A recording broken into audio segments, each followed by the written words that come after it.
የሙላ ሚስት ወልዳ። ሙላ ነስሩዲን ባገባ በ3 ወሩ ሚስት ወለደች። እርግጥ ስለ ወሊድ ጉዳይ ብዙ ባላውቅም ይሄ ጉዳይ ግን እንግዳ ነገር ነው አለ ሙላ ነስሩዲን ጺሙን እያሻሸ።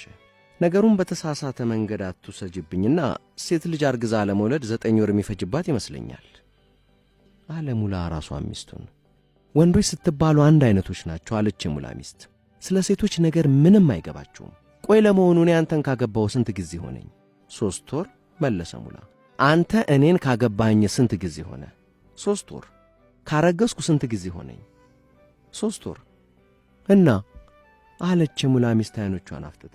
3 ሲደመር 3 ሲደመር 3 ስንት ይሆናል? 9 ወር አይደል? አሁንስ አልገባህም?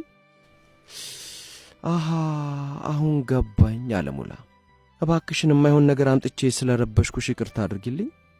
እናም ቤቱን ለቀሽ ትወጪልኝ።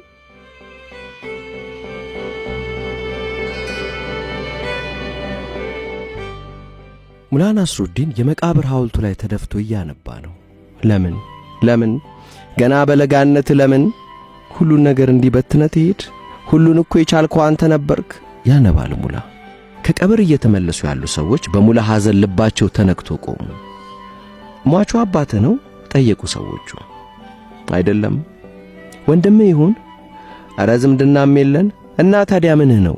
የባለቤቴ ቀድሞ ባሏ ነው። እሱ ሞተ፣ እኔ ያገባኋት። ከዚያም በኋላ ይሄው ደስታ የሚባል አላውቅም።